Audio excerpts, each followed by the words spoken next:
Alhamdulillah. Alhamdulillah. Sudah di tadi sih. Tidak ada.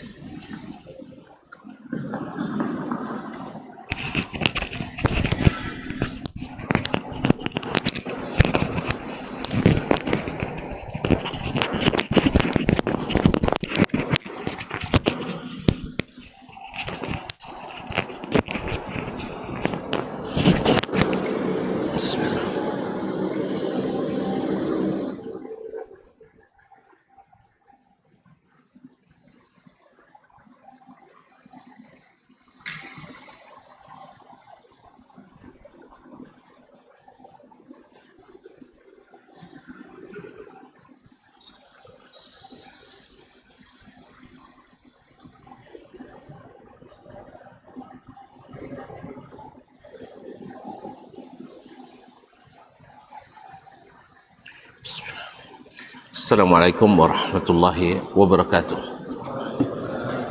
Alhamdulillahi rabbil alamin.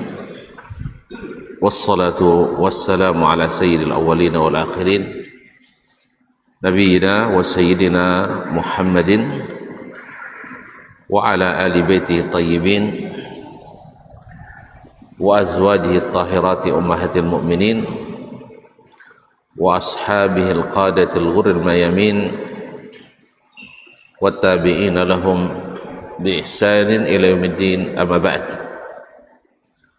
فأوصي نفسي وإياكم أيها المسلمون وأيتها المسلمات بتقوى الله عز وجل رب الأرض والسماوات، فإنه قد فاز المتقون. يا أيها الذين آمنوا اتقوا الله حق تقاته ولا تموتن إلا wa antum muslimun. Alhamdulillah, dengan rahmat dan nikmat Allah kita bisa bersama duduk di majelis ilmu ini. Semoga hati kita senantiasa bersyukur dan menghayati segala nikmat yang Allah berikan, sehingga apa yang sudah diberi senantiasa ditambah oleh Allah Subhanahu wa taala. Bapak dan Ibu, saudara-saudari yang dirahmati Allah, selawat dan salam kepada baginda Nabi alaihi salatu wassalam, yang mudah-mudahan juga senantiasa menjadi tempat kembali kita dalam menyelesaikan berbagai masalah dan menjadi ikutan kita dalam beragama. Mudah-mudahan selawat dan salam kita berbuah syafaat dari beliau pada hari kiamat nanti. Bapak dan Ibu kaum muslimin dan muslimat yang dirahmati Allah, kita berdoa pula untuk para orang tua kita, para karib kerabat dan sahabat, para guru, para ulama, dan seluruh kaum muslimin dan muslimat. Semoga yang masih hidup Allah bimbing dengan taufik dan hidayahnya sampai husnul khatimah hendaknya, dan siapa yang sudah mendahului di antaranya Mudah-mudahan Allah ampuni segala dosa dan kesalahannya, diterima segala amal solehnya, dan ditempatkan di tempat yang sebaik-baiknya di sisi Allah Subhanahu wa taala. Khususnya Imam An-Nawawi rahimahullah, yang pada kesempatan ini kita belajar dari kitabnya Al-Azkar An-Nawawiyah, masih berkaitan dengan muqaddimah tentang zikir, sampai pada pasal yang ke-8. Qal fasl bayan hukmi zikri lil muhdisi wal junub, tentang hukum berzikir bagi orang yang berhadas dan orang yang junub. Kenapa dibedakan antara berhadas dengan junub? Orang junub berhadas juga. Maka kalimat berhadas yang pertama yang dimaksudkan adalah hadas kecil tentunya, atau hadas besar selain junub. Karena ulama membedakan hukum junub dengan hukum hadas besar selain junub. Apa contohnya hadas besar selain junub? Haid dan nifas. Jadi karena hukum antara hadas yang besar yang lain dengan junub ada yang membedakan, maka beliau pun membedakannya dengan tema judul ini. Jadi hukum zikir bagi orang yang berhadas, baik hadas besar maupun hadas kecil, dan bagi orang yang junub. Kenapa ini dibahas? Karena termasuk zikir adalah membaca Al-Quranul Karim. Bahkan Al-Quran adalah afdalu az-zikir. Membaca Al-Quran adalah zikir yang paling afdal. Qala rahimahullah, ajma'al ulama ala jawazi zikri bil qalbi wal lisani lil muhdisi wal junub wal haidhi wal nufasa. Beliau memulai dulu dengan hal yang disepakati oleh para ulama, tidak ada khilafnya, karena menghafalkan yang tidak ada khilafnya lebih mudah daripada yang ada khilafnya. Maka dimulai ulama ijma, berarti tidak ada perbedaan pendapat bahwasanya zikir dengan hati atau zikir dalam hati, kemudian dengan lisan bagi orang yang bil qalbi wal lisan lil muhdisi wal junub, berzikir secara mutlak boleh dengan hati dan lisan bagi orang yang berhadas dan junub, orang haid dan orang nifas. Wa dzalika fit tasbih wat tahlil wat tahmid wat takbir, yaitu zikir dalam bentuk tasbih, tahlil, tahmid. Tasbih baca subhanallah, kemudian tahlil la ilaha illallah, wa tahmid alhamdulillah, wa takbir Allahu akbar, wassalati ala Rasulillah sallallahu alaihi wasallam. Demikian juga membaca salawat kepada Rasulullah sallallahu alaihi wasallam. Wa doa, demikian juga doa, wa ghairi dzalik, dan yang selain itu. Berarti terjadi ijma' antara ulama sepakat bahwa zikir dengan lisan diucapkan dan zikir dalam hati, yaitu mengakui dan memuji Allah SWT dalam hati, Itu dibolehkan bagi siapa? Orang yang berhadas atau orang yang junub. Ini tidak ada khilafnya, yaitu berzikir itu dibolehkan. Walakinna qira'atul Qur'ani haramun 'alal junubi wal haidhi wan nufasa. Tetapi membaca Al-Quran adalah diharamkan kepada orang junub, orang haid, dan orang yang nifas. Sawa'un qara'a minal Qur'ani qalilan aw katsiran. Sama saja dia baca dari Al-Quran itu sedikit atau banyak. Hatta ba'da ayat, sekalipun sebagian ayat, artinya tidak sempurna satu ayat, dibacanya sebagian ayat. Wa yajuzu lahum ijra'ul Qur'an 'alal qalbi min ghairi lafaz. Tapi membaca dalam hati tanpa dilafazkan itu dibolehkan. Wa kadza nadharu fil mushaf, demikian pula melihat mushaf tanpa menyentuh. Wa imraruhu 'alal qalbi, dan melewatkan bacaannya dalam hati. Artinya membaca dalam hati. Melihat mushaf tanpa menyentuhnya, maka itu dibolehkan, dibolehkan secara ijma'. Di sini perkataan Imam An-Nawawi rahimahullah seolah-olah karena dia menyelipkan di dalamnya adapun membaca Al-Quran haram kepada orang junub, orang haid, dan orang nifas. Ini seolah-olah dipahami oleh orang seolah-olah ini masalah ijma'.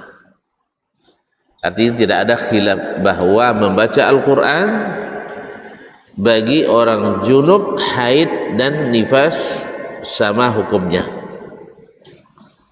Padahal antara hukum haid, nifas dengan orang junub itu ada yang membedakannya. Jadi Imam An-Nawawi seolah-olah mengatakan masalah ini ijma'. Maka dia katakan walakinna qira'atul Qur'an haramun 'alal junubi wal haidhi wan nufasa. Tetapi kata beliau membaca Al-Quran haram bagi orang junub, wanita haid, dan wanita yang nifas, berdasarkan hadis yang diriwayatkan oleh Imam At-Tirmizi dari Abdullah ibn Umar ibn Khattab radhiyallahu anhuma anna Nabiy sallallahu alaihi wasallam qala la taqra'ul haidu walal junubu syai'an minal Qur'an. Orang yang haid, orang junub dan orang yang haid tidak boleh membaca sedikit pun dari Al-Quran. Berdasarkan hadis ini, maka ulama mayoritas mengharamkan wanita haid dan wanita nifas membaca Al-Quranul Karim seperti orang junub, seperti orang yang junub. Ini yang dikatakan oleh mayoritas ulama fikih, mengatakan bahwa membaca Al-Quran bagi mereka diharamkan bagi wanita yang haid dan nifas, sebagaimana diharamkan kepada orang yang sedang junub. Di sini Imam An-Nawawi rahimahullah seolah-olah menganggap masalahnya juga ijma'. yaitu melarang wanita haid dan wanita nifas membaca Al-Quranul Karim. Nah, qala ashabuna wa yajuzul, afwan, ini masalah lain.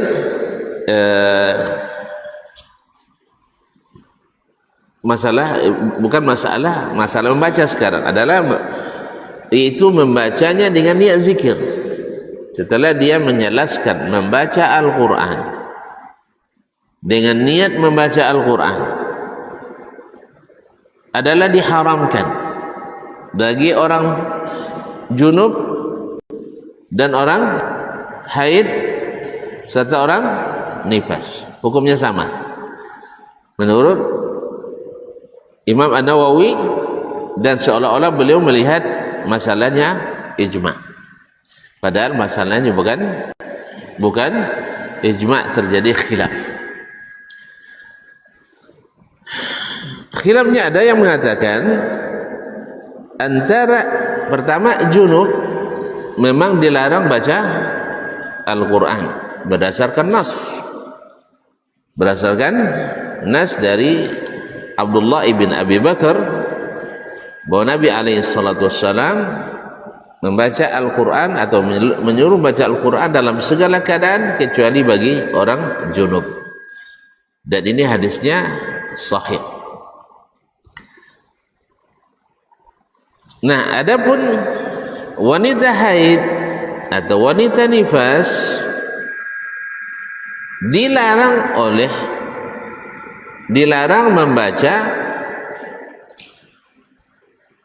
membaca Al-Quran berdasarkan hadis tadi Abdullah bin Umar ibn Khattab. Hadis Abdullah bin Umar bin Khattab radhiyallahu ta'ala anhuma dilarang oleh Nabi alaihi salam berdasarkan hadis Tirmizi tadi. Nah, masalahnya adalah hadis yang melarang wanita atau menyamakan wanita haid dengan orang junub ini, hadisnya adalah hadisun dhaif. Hadis dhaif. Nah, hadis dhaif sepakat pula ulama mengatakan tidak bisa dijadikan dalil dalam masalah hukum, dan ini berkaitan dengan masalah hukum apa tidak? Kan ada wajib, ada haram lah. Berarti dalil yang mengatakan walaupun mayoritas ulama yang berpendapat seperti itu bahwa wanita haid tidak boleh membaca Al-Quran sama dengan orang junub. Dalilnya adalah hadis Abdullah bin Umar tadi, dan Imam An-Nawawi rahimahullah mentarjih ini dalam kitabnya ini, dan dalam kitabnya yang lain seperti Al-Majmu' juga dalam Rawdatul Talibin juga mentarjih riwayat atau pendapat yang mengharamkan wanita haid dan nifas membaca Al-Quranul Karim, baca Al-Quranul Karim. Ditambah lagi dengan qiyas. Qiyasnya adalah kepada junub. Junub itu adalah hadas besar. Nah, ketika orang yang berhadas besar,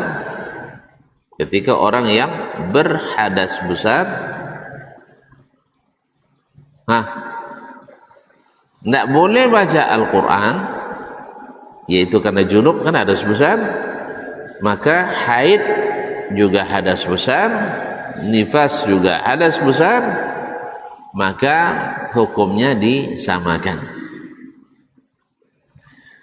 Jelas? Makanya mayoritas ulama mengatakan haram wanita haid dan nifas membaca Al-Quran. Ini setelah mereka sepakat menyentuh, sepakat mereka tidak boleh.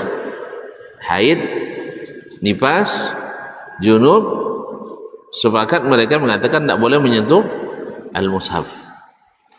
Tapi membaca terjadi khilaf. Kenapa terjadi khilaf? Satu, karena dalil yang mengharamkan tidak sahih. Padahal hukum asalnya antara wanita suci dan wanita yang sedang berhadas pada hukum asalnya disamakan seluruhnya. Wanita hadas boleh makan, wanita junub boleh makan, wanita haid boleh. Wanita yang sedang haid atau wanita junub atau seorang junub boleh berzikir, boleh kan? Maka wanita haid dan nifas pun boleh berzikir. Wanita junub boleh tidur, boleh. Wanita haid dan nifas, woi jangan sampai tak boleh tidur, woi orang baru melahirkan. Boleh tidur. Artinya pada asalnya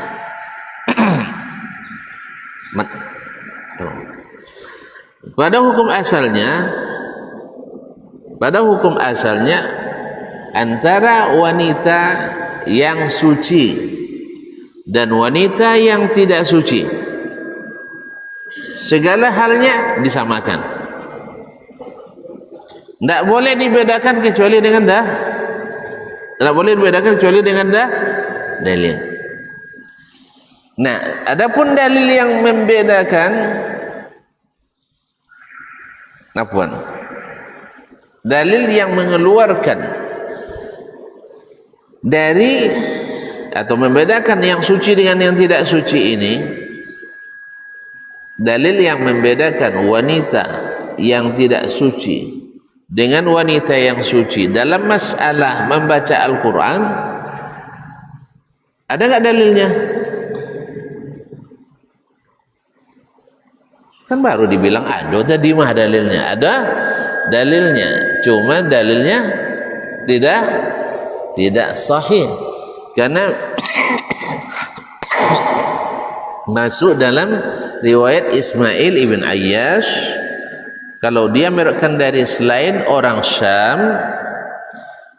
dari orang Syam, riwayatnya dhaif bittifaqil ulama. Seluruh ulama sepakat mengatakan riwayat Ismail bin Ayyash dari selain Asy-Syamiyyin, selain dari orang Syam. Tahu Syamnya? Tak paman Syam dah. Syam itu kawasan Syria, Lebanon, Palestina dan Jordan. Sekarang itu disebut Syam dulu. Jelas? Jadi riwayatnya dari selain orang Syam, dari ulama-ulama Syam, pokoknya selain dari ulama Syam dhaif. Sedangkan hadis ini diriwayatkannya dari Hijaz, ulama Hijaz. Maka riwayatnya didhaifkan oleh seluruh ulama. Maka tetap sama hukum wanita yang tidak suci dengan wanita yang suci dalam masalah membaca Al-Quranul Karim, karena dalil yang membedakannya tidak sahih. Jelas? Saya ulang kembali. Pada asalnya antara laki-laki atau wanita. Kalau kita kan misalnya karena kita bicara tentang haid dan nifas, tentu wanita yang kita sebutkan ya. Tapi kalau tuan-tuan nak masukkan juga dalam bab, saya masukkan juga. Mau masuk juga ke bab nifas? Enggak kan? Dah. Nanti di bab haid, bab junub kita masukkan. Sudah junub apa belum? Sudah pernah junub apa belum? Sudah. Enggak pernah? Atau udah lama enggak pernah? Astagfirullah. Jadi kaum muslimin. Jadi pada hukum asalnya antara wanita yang suci tidak berhadas sama-sama boleh baca Al-Quran. Artinya pada segala hal mereka disamakan. Tidak boleh dibedakan kecuali dengan dalil. Karena ini syariat, bukan keputusan ketua RW RT, bukan ini masalah agama. Kita tentang bicara tentang hukum agama, halal haram. Tidak boleh diharamkan karena hukum asalnya halal kecuali dengan dalil. Ada dalilnya, ada hadis riwayat Imam Tirmizi tadi, cuma dalilnya tidak sahih. Kalau tidak sahih,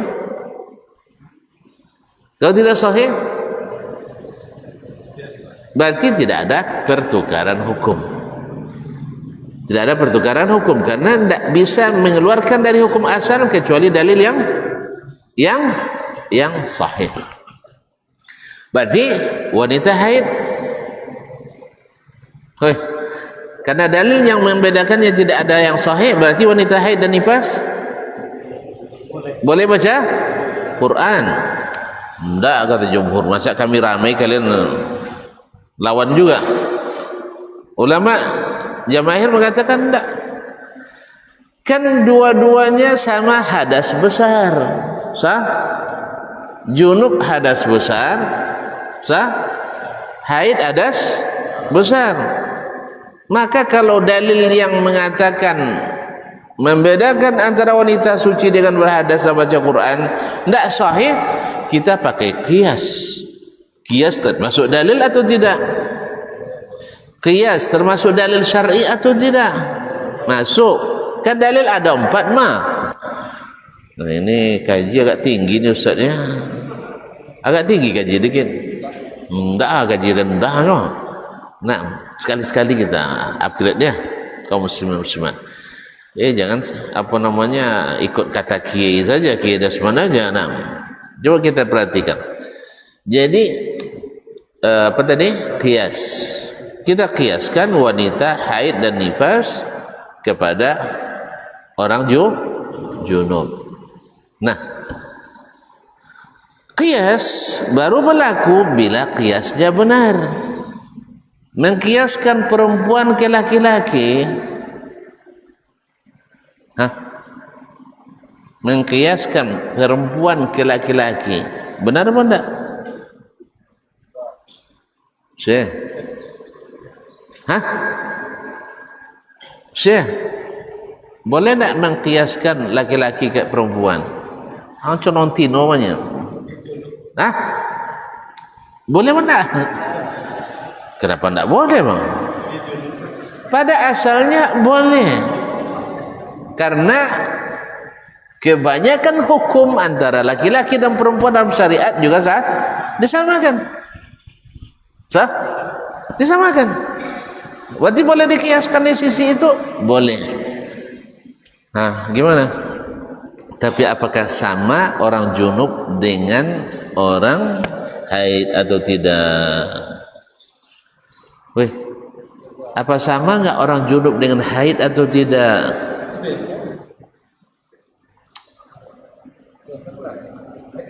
Bedalah. Haid khusus perempuan. Tidak ada laki-laki yang haid.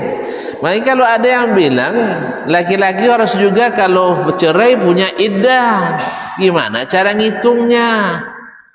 Kalau perempuan kan ada haidnya, kalau laki-laki gimana cara ngukurnya?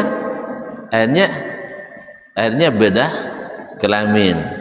Jadi siapa yang cerai dibuat kelaminnya perempuan. Banyak sekali kerja. Makanya ini adalah konyol gitu. Orang-orang konyol yang nak menyamakan laki-laki dan perempuan.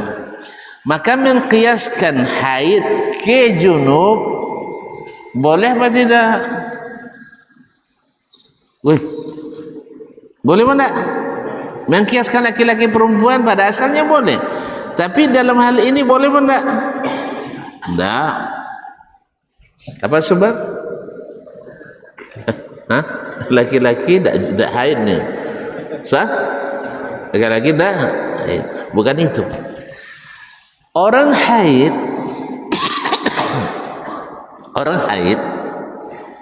itu bersucinya bisa kapan dia mau,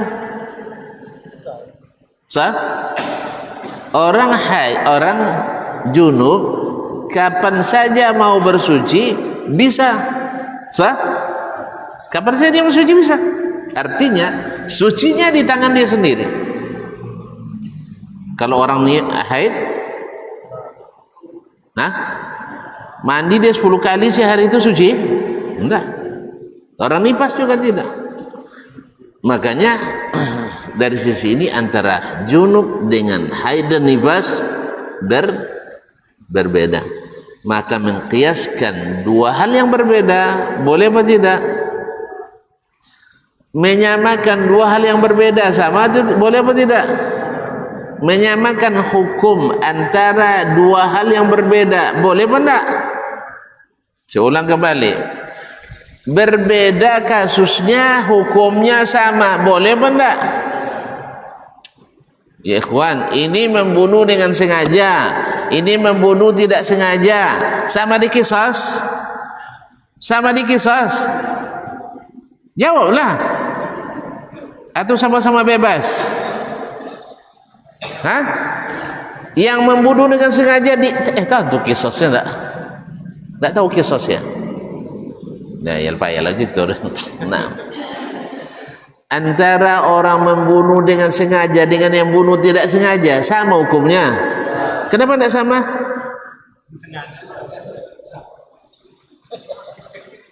Membunuh dengan sengaja dengan tidak sengaja sama hukumnya. Kenapa tidak? Ia kan berbeda. Maka menyamakan kedua hal yang berbeda zalim apa bukan? Zalim. Menyamakan dua hal yang berbeda salah apa benar? Salah apa benar? Salah.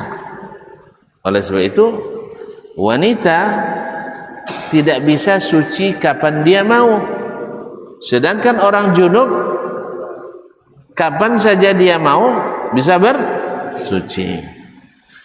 Oleh sebab itu wallahu alam, maka pendapat yang mengatakan wanita haid boleh baca Quran, ini baca ya, baca bukan memegang, paham? Boleh salah sangkul lah, boganglah Quran bukan, ini membaca tanpa memegang. Misalnya kenapa ini terjadi?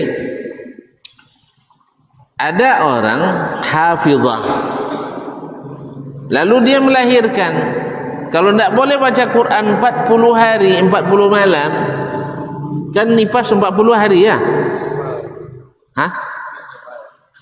Masa minimal maksimal tu saya tidak puan apa bini boh. Kalau tidak jual tambah lah. Maksimal itu minimal bisa aja 2 pekan, maksimal 40 hari. Kalau sempat 40 hari tidak baca Quran, banyak dah hilang hafalannya, banyak. Yang kedua, kalau dia juga guru ngajar Quran, menghafizah, kalau dia tidak mengajar 40 hari tidak boleh baca Quran, akan nak keluarkan nanti sama kepala sekolah. Misalnya. Oleh sebab itu wallahu alam, maka banyak ulama-ulama hadis dan juga ulama fikih yang memandang perbedaan ini, dan sekali lagi dilihat dari sisi dalil, pendapat ini sangat-sangat kuat, di mana pertama kita tidak bisa mengeluarkan dari hukum asal. Apa hukum asal tadi? Apa hukum asalnya tadi?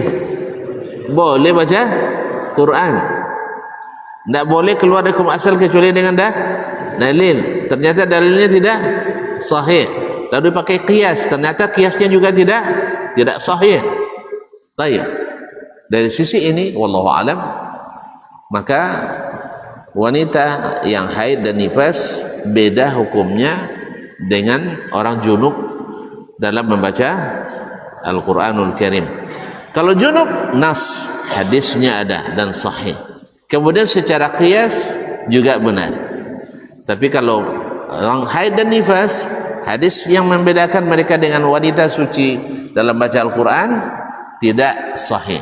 Kemudian dikiaskan pada orang junub, junub juga tidak sahih. Kenapa? Junub bisa suci kapan saja, sedangkan orang haid dan nifas tidak bisa suci kapan saja.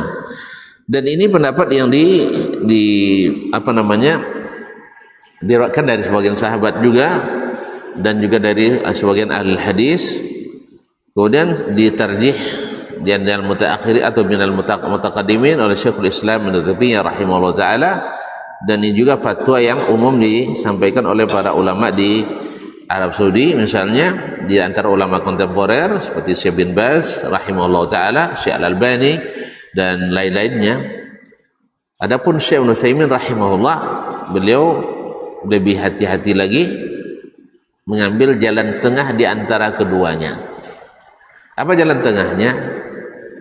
Bagi wanita yang memang membutuhkan untuk membaca Al-Quran, seperti tadi seorang hafizah nak mengulang hafalannya, atau seorang muhaffizah, yaitu guru tahfiznya atau guru Al-Quran.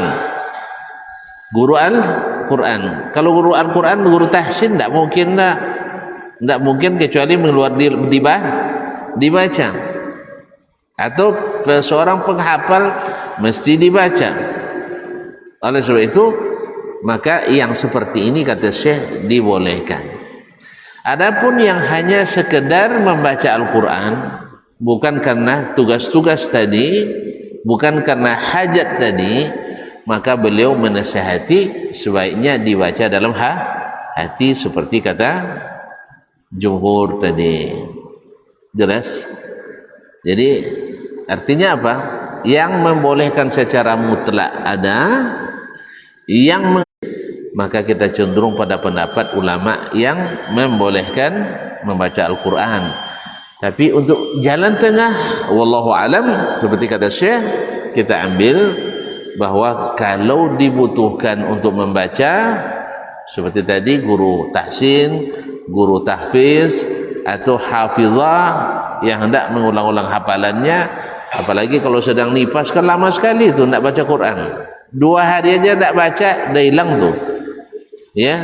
Cobalah tuan-tuan, nah apa nak jadi hafiz nak 2 harinya dia ulang, hilang hafalan tu. Makanya diberikan atau dibolehkan membaca, wallahu alam. Tapi kalau sisi pendalilan lebih kuat pendapat yang kedua tadi, yaitu membolehkan secara mutlak membaca, tapi tidak menyentuh. Wallahu taala alam. Mak, tuh, sambung lagi. Panjang nyambungnya, masya Allah.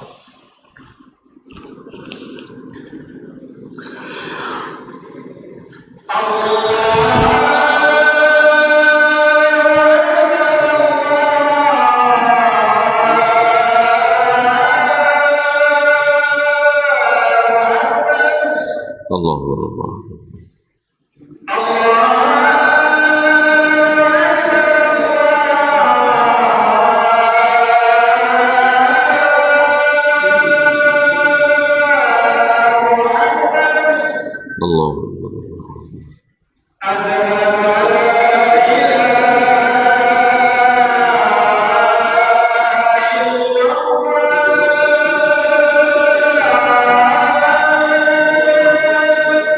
أشهد أن لا إله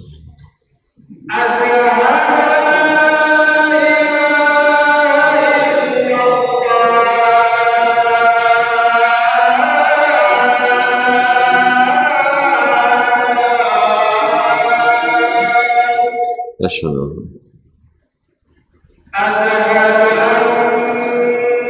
محمدا رسول الله.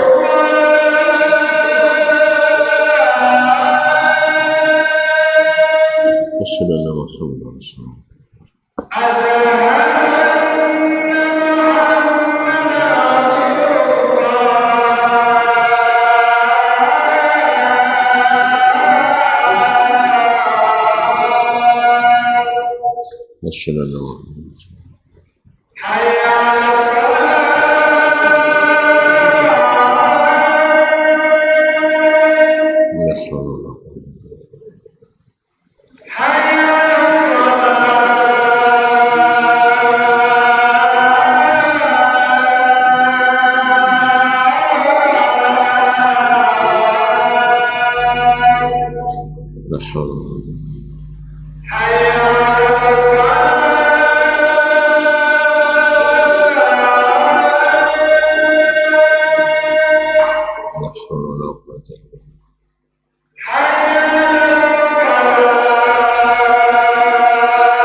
ونشهد أن لا إله إلا الله اللهم صل على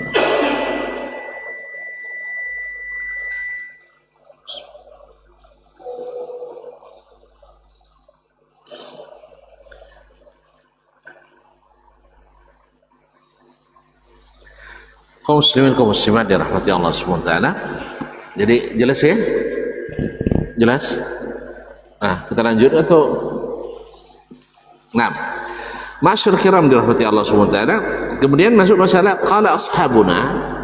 Berkata Imam rahimahullah, berkata ashabuna yakni para ulama kami mazhab Asy-Syafi'i, wa yajuzu lil junubi wal haid ay yaqula indal musibah. Boleh bagi orang yang junub dan haid. Sekarang beliau jelaskan mazhab yang menyamakan hukum antara orang junub dengan orang haid, yaitu tidak boleh baca Quran. Tidak boleh baca Quran. Ini mazhab Asy-Syafi'i rahmatullahi alaih. Naam, tapi para ulama Asy-Syafi'i yang mengatakan boleh bagi orang junub dan orang haid ketika mendapat musibah. Orang musibah baca apa? Mak, tidak pernah dapat musibah. Inna lillahi wa inna ilaihi raji'un. Lalu pula tidak pernah dapat musibah, nampak? Tadi junub tidak pernah, sekarang musibah tidak pernah. Atau tidak pernah baca? Membaca inna lillahi wa inna ilaihi raji'un. Kenapa Imam Nawawi mengatakan ini? Karena ini ayat, ini Al-Quran. Karena dia bilang tadi, walau sebagian ayat tidak boleh dibaca bagi orang junub dan orang haid dan nifas. Kok boleh lagi? Gitu? Paham tak? Tadi katanya sebagian ayatnya tidak boleh. Sekarang kok dibolehkan? Nah, kita dengar alasannya. Jangan marah dulu. Ini bilang pula Imam Nawawi tidak konsisten nanti. Nyawa tidak sabar dengar keterangan beliau. Orang kan sering itu tidak konsisten katanya. Dengar judul aja. Allah musta'an. Boleh baca inna lillahi wa inna ilaihi raji'un. Wa inda rukubid dabbah, atau ketika dia naik kendaraan. Apa dia baca? Subhanallazi sakhkhara lana hadza wa ma kunna lahu muqrinin wa inna ila rabbina lamunqalibun. Ini juga ayat dalam surah Az-Zukhruf ayat 13. Sah? Ayat juga. Kok boleh Imam Nawawi? Wa inda doa, atau ketika berdoa. Apa doanya? Rabbana atina fid dunya hasanah wa fil akhirati hasanah wa qina azabannar. Ini juga Al-Quran dalam surah Al-Baqarah ayat 202. Kok boleh Imam? Kata beliau, dengan syarat idza lam yaqsida bihil Quran, dengan syarat niatnya bukan baca Al-Quran. Jadi niatnya bukan baca Al-Quran. Yang pertama niat, yaitu zikir ketika dapat musibah. Yang kedua niat zikir atau doa ketika naik kendaraan. Yang ketiga niat berdoa kebaikan dunia dan akhirat. Kalau itu niatnya, maka dibolehkan. Ini sama dengan orang yang baca Al-Quran ketika sujud. Boleh tidak baca Quran ketika sujud?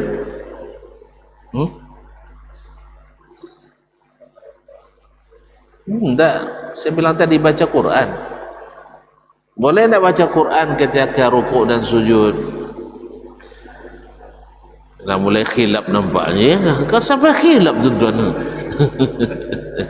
Nabi melarang nuhina an qiraatul Qur'ani fi ruku'i was sujud. Kami dilarang baca Quran ketika rukuk dan sujud. Apa sebab dilarang enggaknya? Woi, nanti dibaca sama Imam Al-Baqarah, lama sekali rukuknya. Ya, atau dibacanya Ali Imran. Jangan Ali Imran, Al-Qari'ah aja dibaca atau sujud dah kelamaan kan? Nah, makanya dilarang baca Al-Quran ketika rukuk dan sujud. Yang kedua, sebagian ulama mengatakan kenapa dilarang ketika rukuk dan sujud? Karena kita dalam posisi merendah, pada Al-Quran itu harus tinggi. Maka Al-Quran dibaca dalam kondisi, dalam situasi kita dalam keadaan tegak atau dalam keadaan sedang duduk di luar salat. Jelas? Ini sebagian mengatakan hikmahnya seperti itu, wallahu a'lam.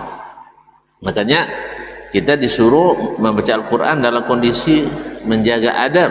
Di antara adab baca Al-Quran adalah duduk sempurna atau berdiri sempurna, bukan dalam keadaan yang tidak sempurna. Ini di antara yang disebutkan oleh para ulama, wallahu a'lam. Nah, membaca Al-Quran ketika rukuk dan sujud dilarang Nabi alaihissalam. Lalu ketika tuan-tuan sedang sujud baca Rabbana atina fid dunya hasanah wa fil akhirati hasanah wa qina azabannar, boleh tidak? Balik ke sini lagi.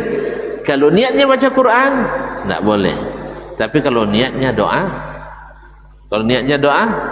boleh. Rabbana la tu'akhidna in nasina aw akhtana. Kalau niatnya baca Quran harus sujud, antum melanggar larangan Nabi alaihi salatu wassalam. Tapi niatnya berdoa, maka boleh. Jelas? Alhamdulillah. Baik, kita lanjut kali ya keterangan beliau tak?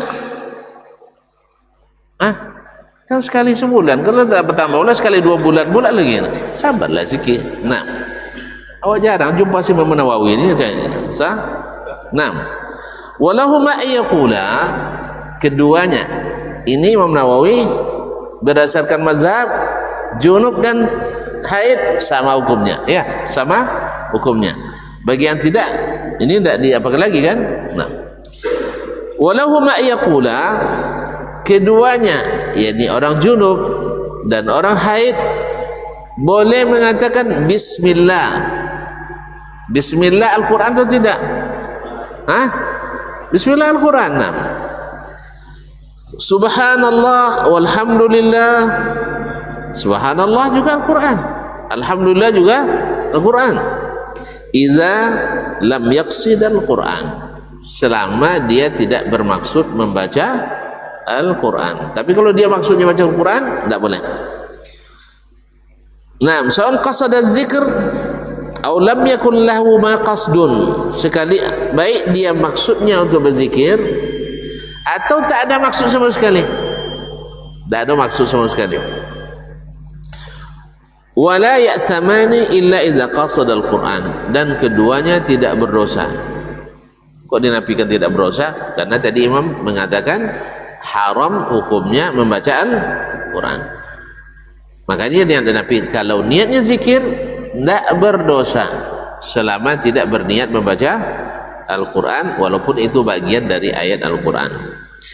Wa yajuzu lahuma qira'atu man nusikhat tilawatuhu, boleh juga baginya membaca yang sudah dinasakh, yang sudah dinasakh bacaannya dalam Al-Quran. Ketika ada kan dalam ilmu Al-Quran ada nasikh mansukh, ada ayat yang hukumnya masih ada tapi lafaznya sudah dinasakh. Di antaranya contoh yang disebutkan oleh beliau adalah seperti asy-syaikh wa syaikhatu iza zanaya farjumuhuma. Seorang laki-laki tua atau perempuan tua, maksudnya sudah berkeluarga, maka bila keduanya berzina maka dirajam. rajam, lempari dengan batu sampai mati. Wa amma, nah membaca seperti ini karena dia sudah tidak lagi bagian dari Al-Quran, karena sudah dinasakh, walaupun hukumnya masih berlaku, maka yang seperti ini boleh bagi orang junub dan orang haid. Nah, wa amma idza qala li insan khudhil kitaba biquwwah aw qala udkhuluha bisalamin aminin wa nahwu dzalik fa in qasada ghairal qur'ani lam yahrum. Adapun apabila keduanya mengatakan kepada seseorang, khuzil kitaba biquwwah, ambillah kitab itu dengan kuat. Kan ini ayat Al-Quran ini dalam surat Maryam ayat 11. Atau dia mengatakan udkhuluha bisalamin aminin, masuklah ke dalam tanah haram itu dengan selamat dan aman. Dalam Al-Hijr ayat 46. Atau ayat-ayat lain misalnya dia gunakan fa in qasada ghairal Qur'an lam yahrum. Kalau mereka memaksudkan membacanya bukan bermaksud membaca Al-Quran, juga tidak diharamkan. Kadang-kadang orang pakai menyadur ayat atau hadis dalam pembicaraan sehari-hari. Jelas ya? Nah, misalnya ada orang mau masuk ke rumah kita, kita bilang udkhuluha bisalamin aminin, masuklah ke rumah ini dalam keadaan aman dan selamat. Tapi kalau dia maksudkan baca Al-Quran, haram. Karena orang haid dan orang junub, menurut pendapat jumhur yang dirajihkan oleh Imam Nawawi, adalah haram membaca Al-Quran. Tapi kalau niatnya bukan baca Al-Quran, maka tidak berdosa atau tidak haram. Wa idza lam yajidal ma'a tayammama wa jaza lahum al-qira'ah. Ini masuk ke hukum lain. Bila keduanya, siapa yang kedua tadi? Junub, orang junub dan orang haid, tidak mendapatkan air, tentu saja untuk bersuci. Dan wanita haid tentu saja di masa habis haidnya, lalu tidak mendapatkan air untuk bersuci, tayammama. Keduanya boleh bertayammum, wa jaza lahum al-qira'ah.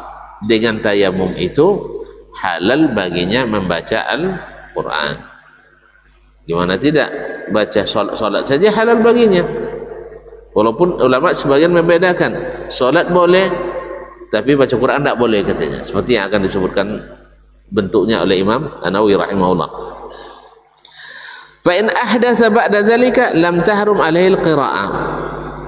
Kalau terjadi lagi hadas setelah dia bertayamum tadi, tidak haram baginya membaca Al-Quran. Kenapa tidak haram?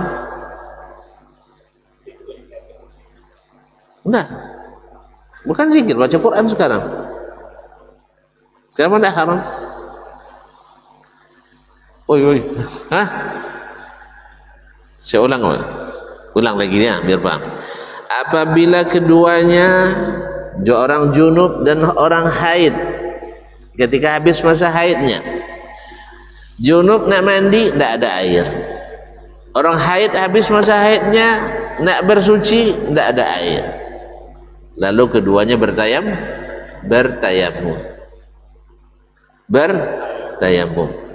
Boleh tidak baca Quran? Kenapa boleh? Sudah suci. Yang junub sudah suci, yang haid sudah suci. Lalu setelah itu berhadas dia, batal tayamumnya. Nah, apa yang membatalkan tayamum? Yang membatalkan wudu. Apa yang membatalkan wudu? Dia dah lupa pula kaji itu lah payah. Mereka payah nak tantu yang membatalkan wudu. Apa yang membatalkan wudu? Buang angin atau buang air besar atau kecil, atau naik pesawat, nak menyentuh wanita, atau hilang akal, pingsan sah, atau mak sebanyak itu kaum muslimin dan muslimat yang mati Allah, mabuk kan. Nah, jadi bila setelah dia tayamum tadi, orang haid setelah tayamum boleh baca Quran, orang junub setelah tayamum baca Quran. Sekarang setelah tayamum, batal tayamumnya, boleh tak baca Quran? Boleh tak baca Quran? Ya Allah ya Rabbi, boleh lah, kan membaca. Kenapa boleh? Karena yang tidak membolehkannya tadi hadas besar sudah hilang, junubnya sudah terangkat, haidnya sudah terangkat, berarti yang tinggal adalah hadas kecil. Hadas kecil haram baca Quran bagi yang berhadas kecil. Nah, jelas? Hah? Jelas kan? Alhamdulillah. Tadi ndaknya lah kan? Jadi taib, falahu ayaqra al-Qur'an. Apa tadi? Lam tahrum alaihi al-qira'ah, tidak haram baginya membaca Al-Quran. Kama law tasal, seperti hukumnya orang yang sudah mandi, karena tayamum ganti mandi. Tayamum itu adalah ganti mandi. Sebagaimana mandi menghilangkan hadas, tayamum pun menghilangkan hadas. Sama law iktasara thumma ahdas, seperti kalau dia mandi dan berhadas kembali. Thumma la farqa baina an yakuna tayammumu li adamil ma' fil hadar aw fis safar falu ayaqra al-Quran ba'dahu wa in ahdas. Tidak ada bedanya. Tayamumnya itu karena tidak ada air, baik di waktu sedang berada di tempat tinggalnya atau dalam keadaan musafir. Pokoknya dia tayamum karena tidak ada air, baik sedang bermukim maupun sedang musafir, tidak ada bedanya. Falahu yaqra al-Qur'ana ba'dahu wa in ahdas, maka boleh baginya baca Al-Quran sekalipun berhadas, tapi tidak menyentuh. Kalau menyentuh kan lagi ada hukum lain lagi. Wa qala ba'du ashabina, tapi sebagian dari ulama Syafi'iyah mengatakan in kana fil hadar shalla bihi wa qara'a bi fis shalah wa la yajuzu ay yaqra'a kharij as-shalah. Ini ada pendapat dalam mazhab Syafi'i, kalau dia bertayamum fil hadari, di negerinya sendiri, bukan dalam keadaan musafir, shalla bihi, tayamumnya itu boleh dipakai untuk salat, wa qara'a bihi bis salah, dan boleh baca Al-Quran dalam salat itu. Kan di antaranya Al-Fatihah kan boleh dibaca. Wa la yajuzu ay yaqra'a kharij as-salah, tapi membaca Quran di luar salat enggak boleh. Enggak boleh. Alasannya apa? Dia dibolehkan tayamum untuk salat, bukan untuk baca. Dia dibolehkan tayamum untuk salat, bukan untuk membaca Quran. Makanya kenapa boleh dalam salat? Karena membaca Quran dalam salat rukun atau wajib. Yang rukun Al-Fatihah, sedangkan yang wajib adalah selain Al-Fatihah. Makanya karena dia tayamum dibolehkan, kan tayamum bolehkan karena salat kan? Karena salat. Kalau bukan untuk baca Quran, karena baca Quran kan wajib. Makanya kenapa boleh dibaca dalam salat? Karena baca Quran dalam salat adalah wajib atau rukun. Ini menurut pendapat sebagian ulama Syafi'iyah. Was-sahihu jawazuhu, tapi Imam An-Nawawi tidak sepakat dengan ini. Ya, salat aja boleh, apalagi baca Quran. Jelas? Mana yang lebih hebat, salat atau baca Quran? Ya salat. Nah, karena baca Quran sebagian dari salat. Sah? Oleh sebab itu maka salat saja boleh, apalagi baca Quran. Was-sahihu jawazuhu, boleh baca Quran di luar kama qaddamnahu, seperti yang sudah kita sebutkan sebelumnya.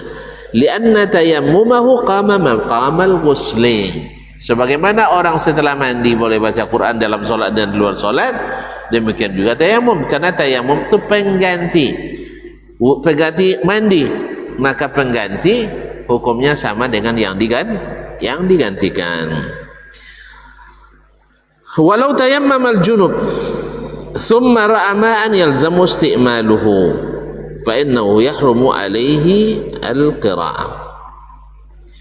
Bila orang junub bertayamum, ini orang junub bertayamum, kemudian dia melihat ada air yang mesti dia pakai. Apa maksudnya air yang mesti dia pakai? Pertama, air suci mensucikan. Kalau nampak ikan kambing, air kelapa, kan tak bisa bagi uduk kan? Bisa bagi mandi. Air kelapa boleh mandi. Air kepala tak boleh juga kan? Nah, ini maksudnya dia melihat air yang mesti dia pakai, wajib baginya dipakai. Atau dia melihat air tapi air itu tidak cukup kecuali untuk konsumsi. Makan perlu minum tak? Masak perlu air tak? Nah, kalau dia pakai air itu, kemungkinan mereka tidak minum. Kalau tidak minum di padang Sahara itu,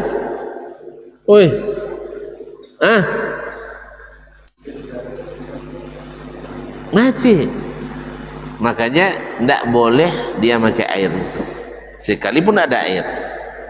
Itu makna perkataannya yalzamu isti'maluhu. Kalau dia melihat air yang mesti dia pakai, untuk apa? Tadi junub berarti untuk mandi. Setelah dia tayamum nampak air, tadi kan dia tayamum karena tidak ada air kan. Sekarang setelah tayamum nampak air, berarti kalau air itu mesti dia pakai, dengan makna tidak ada hajat lain yang menghalangi dia memakai. Kan orang tidak boleh tayamum kalau ada air, kan tidak boleh tayamum kan. Setelah tayamum nampak air sekula, atau misalnya tadi kan keran mati seluruhnya di kota itu, kemudian sumur-sumur kering semuanya. Habis itu tayamum dia. Setelah tayamum keran-keran muncrat air semuanya. Boleh nggak dia pakai? Boleh nggak dia pakai? Bukan boleh lah, wajib dia, wajib mandi saat itu. Tayamumnya tidak sah lagi. Jelas? Kecuali yang keluar airnya air comberan misalnya, atau keluar air air susu misalnya, atau keluar air sedikit yang hanya untuk konsumsi. Jelas? Maka dia tak wajib lagi mandi. Nah, kalau dia lihat air yang mesti dia pakai tadi, maka haram kembali baginya baca walaupun sudah tayamum tadi. Kenapa? Karena dia sekarang berkewajiban mandi, maka tayamum tak bisa menjadi pengganti. Di saat mandi itu mesti air ada, tidak ada penghalang, tayamum tadi otomatis batal. Nah, kalau otomatis batal tayamumnya, berarti hadasnya belum terangkat, maka saat itu tak boleh baca Quran. Sekali lagi menurut mazhab jumhur. Nah, taib. Wa jami'u ma yahrum 'alal junub hatta yaghtasil. Bahkan semua yang haram atas seorang junub sampai dia mandi dulu, termasuk mendekati yang harus dia dekati. Walau tayammama wa shalla wa qara. Kalau dia sudah tayamum dan salat serta baca Quran, thumma aradat tayammuma li hadatsin aw li faridatin ukhra aw li ghairi zalik, lam tahrum alaihi al-qira'ah. Kemudian dia ingin lagi bertayamum karena ada hadas. Hadas apa? Kecil. Ingat, hadas kecil. Kalau hadas besar kan mandi lagi atau tayamum lagi. Ya, ini hadas kecil. lalu dia ingin tayamum karena ada hadas, au li faridatin ukhra, atau karena hendak menunaikan salat wajib lain. Tayamum, satu tayamum boleh beberapa salat wajib? Enggak, hanya satu kali, karena ada kemungkinan di salat selanjutnya ada air. Jelas? Makanya tidak boleh tayamum kecuali untuk satu salat wajib. Lalu dia bertayamum untuk satu salat wajib lain, awli ghairi zalik, atau untuk yang lain, lam tahrum alil qiraah. Walaupun dia sudah berhadas, maka tetap boleh bacaan Quran. Kenapa? Hadasnya sudah terangkat oleh tayamum tadi. Kenapa tayamumnya tidak batal? Karena belum menemukan ayat. Hadza huwal mazhabus sahih al-mukhtar. Ini adalah mazhab yang sahih yang dipilih, kata Imam Nawawi rahimahullah. Wa fihi wajhun li ba'd ashabina annahu yahrum wa huwa dhaif. Tapi ada pendapat yang lemah, sebagian dari sahabat kami mengatakan tetap tidak boleh baca Quran, karena tadi sebagaimana untuk satu kali salat, maka tayamum juga untuk satu kali membaca, yaitu dalam salat tadi. Wallahu alam. Tapi ini pendapat dhaif. Berarti Imam Nawawi menyalahkan juga ya. Nah, kan menyalahkan juga pendapat yang lainnya. Ini sebagian orang kan tak boleh nyalahkan pendapat katanya kan. Ternyata kalau kita belajar fikih, banyak ulama itu menyalahkan yang lain. Paham? Jadi, boleh tak nyalahkan? Boleh tak nyalahkan yang salah? Ya wajib. Wajib. Menyalahkan salah itu wajib. Buktinya yang bilang tak boleh menyalah-nyalahkan itu dia yang paling banyak menyalahkan. Sah? Bahkan dengan cara kasar pula dia memfitnah, kadang-kadang mempersekusi. Jadi yang tak boleh itu adalah menyalahkan yang benar, atau menyalah pula gara-gara menyalahkan. Nah, itu tak boleh. Ya, menyalah pula gara-gara menyalahkan. Kan ada orang menyalah pula gara-gara menyalahkan. Apa contohnya? Itulah yang menghentikan kajian, yang ribut-ribut, yang ngajak kelahi. Itu iyalah, tidak sekadar menyalahkan, tapi menyalah. Menyalah. Taib. Amma idza lam yajidil junubu ma'an. Nah, ini ada hukum lain lagi. Bila orang junub tak bertemu air. Ini tuan-tuan kayaknya ini tidak kaji kami, Ustaz, sebentar turun lagi air kan. Zah? Nana tahu nanti suatu saat tuan-tuan terdampar di mana kan. Kita kan tidak tahu. Sekarang memang hujan terus. Besok Allahu alam. Jangan nanti sudah bertemu baru kita cung. Untung kita tidak ngaji. Untung kita ngaji dulu tahu hukumnya. Nah, bila seorang junub tak temukan air, wala turaban, dan tidak pula menemukan tanah. Mungkin tak? Mungkin tak? Air tak ada, tanah tak ada. Hah? Di laut ada air. Hah? Gimana itu? Nah, coba pikirkan. Ada enggak kira-kira air enggak ada, tanah enggak ada? Hah? Pesawat ya? Baik. Pesawat ada, katanya debu di bangku tuh. Ya, debu bekas yang dibawa kain-kain penumpang tu kan.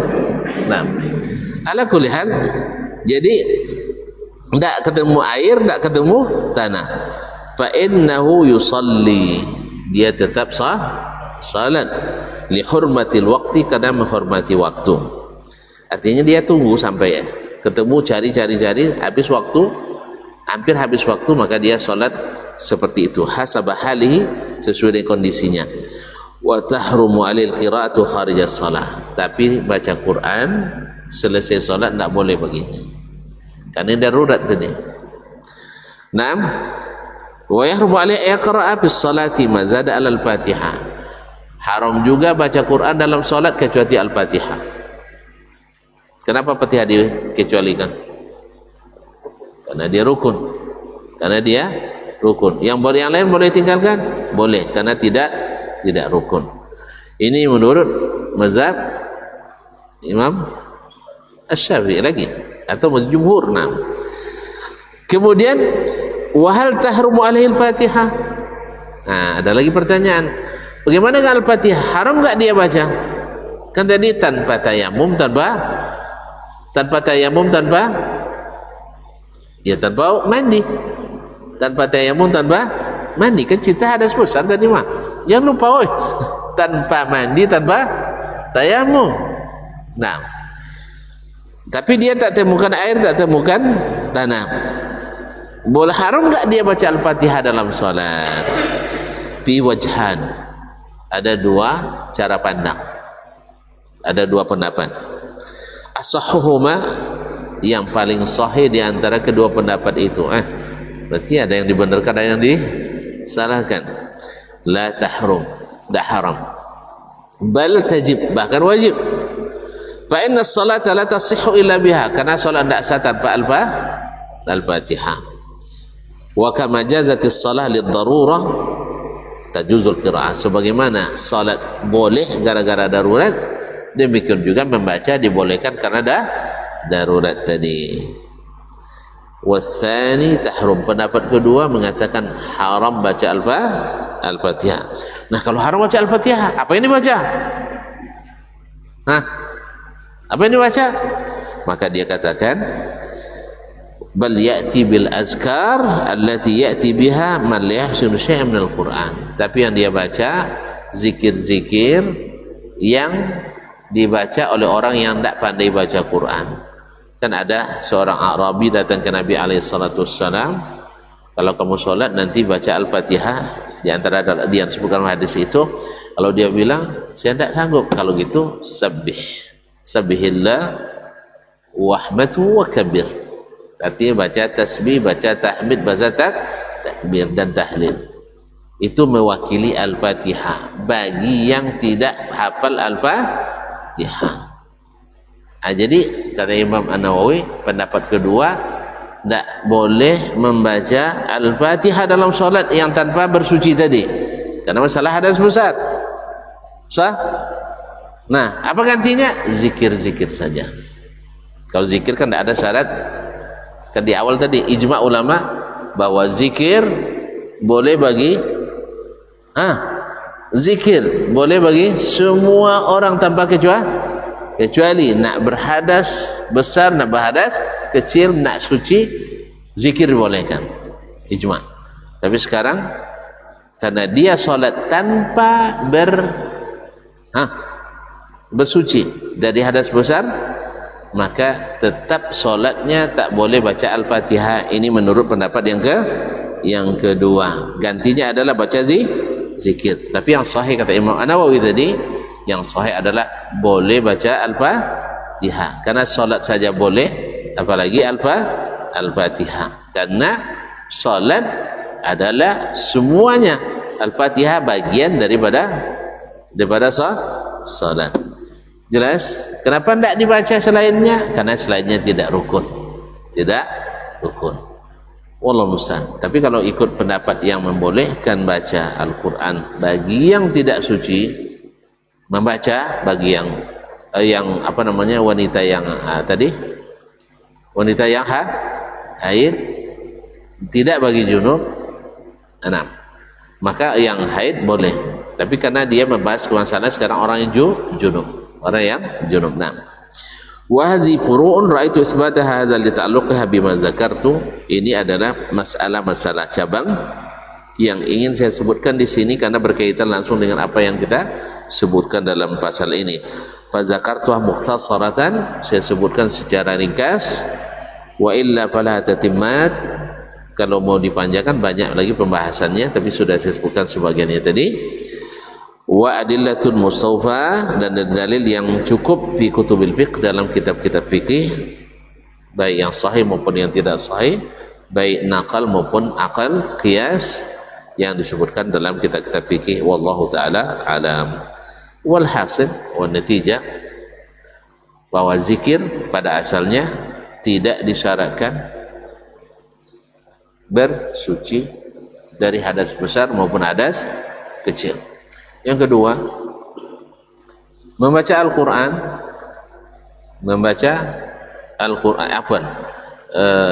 membaca sebagian Al-Quran sama dengan membaca semuanya.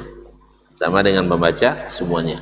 Nah, membaca sebagian Al-Quran atau Al-Quran bagi orang yang junub, sepakat ulama mengatakan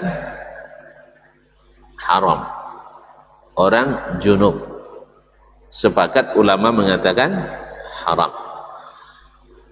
Adapun orang yang haid dan nifas, sebagian besar ulama mengatakan wanita haid dan nifas sama hukumnya dengan orang junub, yaitu tidak boleh baca Al-Quranul Karim, tidak boleh baca Al-Quranul Karim.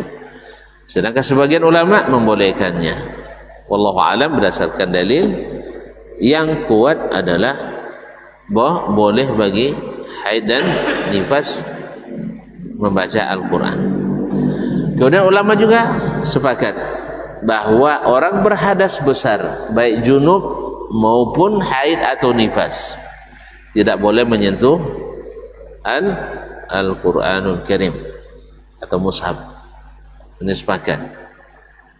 Nah, kemudian berdasarkan khilaf tadi, orang yang bertayamum dengan orang yang haid, berhadas besar, junub atau haid, lalu tidak mendapatkan air bertayamum, maka yang sahih adalah semua yang boleh dilakukan oleh orang yang mandi boleh dilakukan oleh orang yang bertayamum, baik di dalam solat maupun di luar solat, kecuali orang yang tayamum tadi mendapatkan air yang wajib dia gunakan. Pertama, wajib digunakan karena waktu belum habis. Yang kedua, air memang tersedia. Tapi kalau seandainya tersedia hanya untuk konsumsi saja, maka tidak wajib dia pakai air, maka tidak membatalkan tayamumnya tadi. Wallahu ta'ala alam. Ini sebagai kesimpulan. Dan yang lebih hati-hati dari kedua pendapat tadi adalah kalau seandainya ada hajat bagi wanita haid atau nifas untuk membaca Al-Quran tanpa menyentuh, maka dibolehkan. Tapi kalau seandainya tidak, maka sebaiknya dia ulang-ulang atau baca dalam hatinya saja tanpa dilapaskan, jam'an baina al-qaulain, untuk menggabungkan antara kedua pendapat yang melarang, yang mengharamkan, dengan pendapat yang membolehkan secara mutlak. Artinya karena memang asalnya ya pendapat jumhur kuat, tapi dalilnya lemah. Nah, pendapat yang bukan jumhur dalilnya kuat, tapi di sisi personil mereka tidak sebanyak yang mengharamkan. Aja ada juga rasa gamang kita kan, terhadap di situ ada Imam Malik, ada Abu Hanifah, ada Imam Ahmad dalam satu qaul, ada Imam Asy-Syafi'i. Nah, sekarang tiba-tiba awak warajihkan yang berbeda dengan yang mereka anut. Kalau bukan karena hadis yang mereka sebutkan dhaif, kemudian kalau bukan karena qiyas yang mereka sebutkan kurang tepat, agaknya kurang enak kita untuk melawan atau berhadapan dengan para buya-buya kodang itu ya, ulama-ulama mazhab itu. Tetapi karena dalil yang kuat atau pendapat yang tidak majumhur tadi membawakan dalil yang lebih kuat dan qiyas yang lebih tepat, makanya di situ ada kekuatan. Tetapi supaya yang ini jangan ditinggalkan secara mutlak dan ini bukan pula diambil secara mutlak, maka wanita haid atau nifas kalau memerlukan untuk membaca Al-Quran di masa haid dan masa nifasnya sebelum bersuci, maka dibolehkan. Seperti tujuan tadi, seorang guru Quran, baik guru tahfiz, guru tahsin, guru tajwid dan lain-lain, karena ini perlu praktik, dan diperlukan untuk mengulang-ulang hafalan supaya jangan dilupakan karena lama. Yang kedua, kalau orang tidak bisa disamakan dengan orang junub itu bisa memilih kapan saja dia mau bersuci. Sedangkan haid dan nifas harus menanti sampai masa hadasnya berhenti. Mudah-mudahan yang sedikit ini bisa kita pahami bersama. Semoga bermanfaat dan insya Allah kita jumpa kembali di lain saat untuk melanjutkan kitab ini. Jangan takut, masih panjang. Tuan pasti kebagian juga. Yang belum bergabung, jangan takut bergabung. Ya, karena masih banyak tersisa. Nah, kita bagi sama rata. Ya, karena ini juga ditulis oleh imam besar mazhab Asy-Syafi'i yang merupakan mazhab mayoritas umat Islam di Indonesia. Termasuk yang berbicara ini, mazhabnya juga Syafi'i insyaallah taala. Tapi saya bagian Syafi'i yang insya Allah tidak fanatik, karena itu pesan Imam Asy-Syafi'i udah kita jelas. Contohnya tadi Imam Syafi'i masuk mengatakan haram kan, sah. Saya mohon maaf di sini saya ikut pesan Imam Syafi'i, kalau dalil saya sahih terima, kalau tidak sahih jangan dibuang lah, tapi abaikan saja.